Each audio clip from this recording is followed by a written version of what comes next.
Yes then YouTube, we are back with another video on the Wolf of an Aston Villa podcast, brought to you by myself, Connor Wolf. Drop this video a like, drop a comment down below. I do love having an engaging conversation with you, and also hit that subscribe button to my channel. That would mean the world to me. I'm proudly sponsored by Luke Roper as well, so if you do want to check out Luke Roper's website, link is down in the description below, luke1977.com. Use the code WOLF20, all one word, for 20% off your whole order, including sale items. And also, please ignore my hair. I've just got out of the shower, so it is very wet. But today, a video of a player that we are heavily linked with, and that is, if I want to say his name right, Nicolo Zaniolo?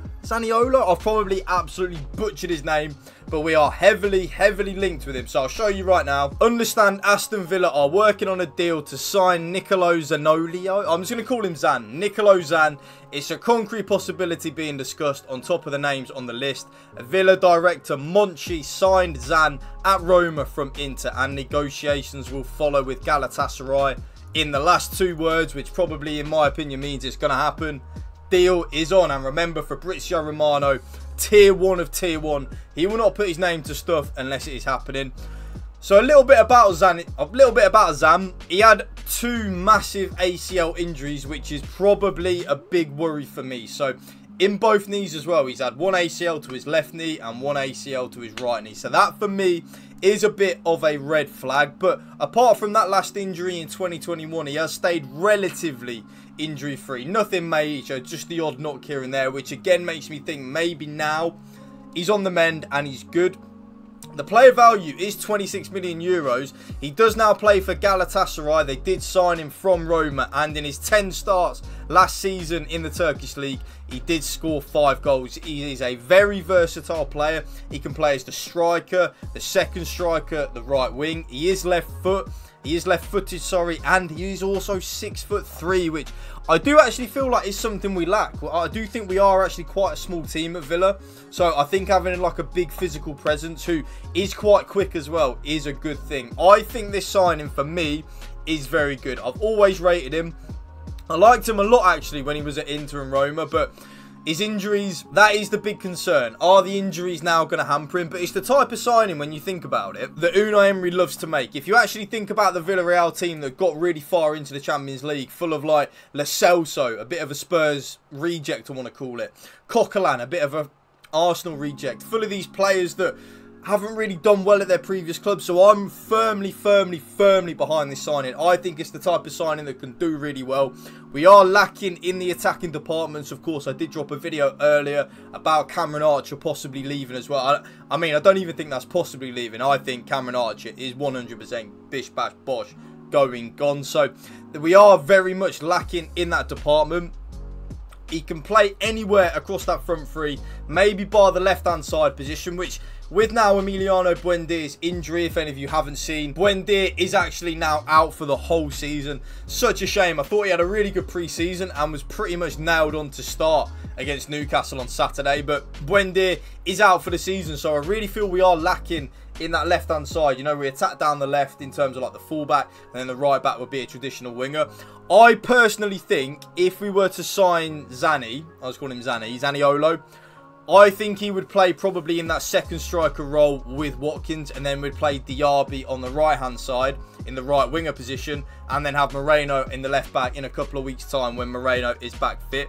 I personally think that is the route that we are going down, and I think Zaniolo and Ollie Watkins will actually be a really good partnership. Going back to Zaniolo's record in the Conference League in the 21-22 season, he was amazing. He had 10 games played, 5 goals and 4 assists. That's 9 goals and assists in 10 appearances in the Conference League. And of course, we are in the Conference League now, so this is something that I really feel like we need. We need these players that are used to the Thursday, Sunday, or at least the European schedule. You know, a lot of our team, whether it be Watkins, Mings, McGinn, they're not used to this European schedule, and that's why I'm so happy with the signings that we've made in Pau Torres, Tielemans and Diaby. All 3 of them have played in Europe a lot over the last 2 or 3 seasons, so they are used to that Thursday, Sunday, Wednesday, Saturday routine, which I feel like a lot of our squad lacks.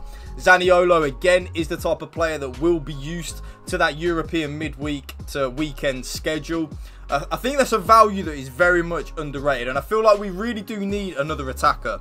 Because like I've said, Cameron Archer is 100% going to go. He's gone. He's bye-bye. We will sell Cameron Archer for probably between 20 and 30 million. I would probably love a 25 million offer. Sheffield United heavily interested in him.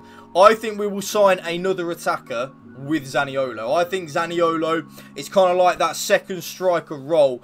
And I really think we're after like a João Felix, Ferran Torres. Do not be surprised. They're saying it in a lot of podcasts recently.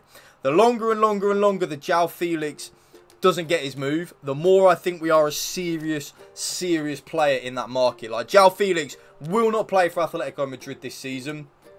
We're there. We can offer European football, get him in on a 1-year loan, especially just to get his value back. I feel like João Felix's stocks have gone from way up here to like down here. We can get his stocks back up high. Remember I said in earlier's video actually that João Felix, if he'd have come to us on loan in January this year, who knows where he would have been now. He'd have probably been at Barcelona because he would have done really well and got a big move.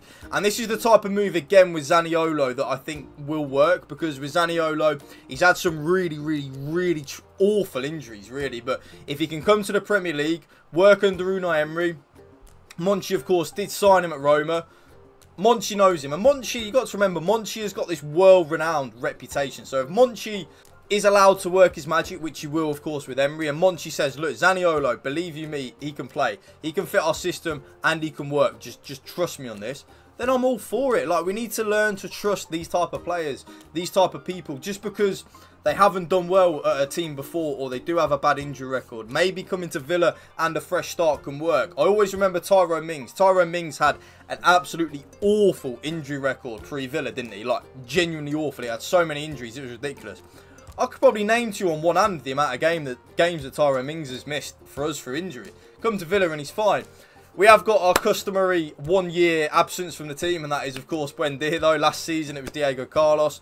The season before that, Grealish missed most of the season, well, over half of the season. The season before that, Wesley and Tom Heaton, our starting striker and our starting goalkeeper, both got ACL injuries. So we're having a bit of a bad run with injuries at the minute. So maybe Zaniolo, maybe he's going to come warm the treatment table up. But nah, I really think this is a smart signing. The rumours are that it's going to be a loan with an option to buy in the summer. If that is the case, then it is an absolute no-brainer. If it is a loan with then the option to buy, I'd just get it done. A loan fee, 5-6 million, get him in through the door. Then we can assess him. Because if he is the type of player that then is picking up a lot of injuries, we then can think actually, no, we don't want to pay the 25-30 million that it will cost to get Zaniolo because he's just too injury prone. But then if we get him through the door and he has an amazing season, maybe that 25 to 30 million will look an absolute bargain, especially when we've got Cameron Archer that will go from anywhere from 25 million plus. 14 to 15 million for Aaron Ramsey. That's 40 million just from academy graduates right there. So it's why, again, even more fuel to the fire, why I think we will spend big on another attacker this window, especially with selling Cameron Archer. If we were to keep Cameron Archer, I don't think we would have signed another attacker. I think we would have gone for like a Zaniolo as like a hybrid kind of forward. He can play anywhere up front, number 10 on the right wing. But who knows? One thing I will say, with Zaniolo, I think he will come in and start. That is one thing I will say, because I think they'll push the RB out to the right wing and Zaniolo will probably play in like that number 10 role just behind Watkins, and I think probably would be his best position. But let me know in the comment section down below, YouTube, what you do think to the Zaniolo link. Are you excited or would you stay away? Also, drop this video a like, that would mean the world to me. And if you can hit that subscribe button to my channel, do it. Thank you for watching. Remember, spread the love and positivity. PMA, positive mental attitude. Peace out. One love. Up the Villa.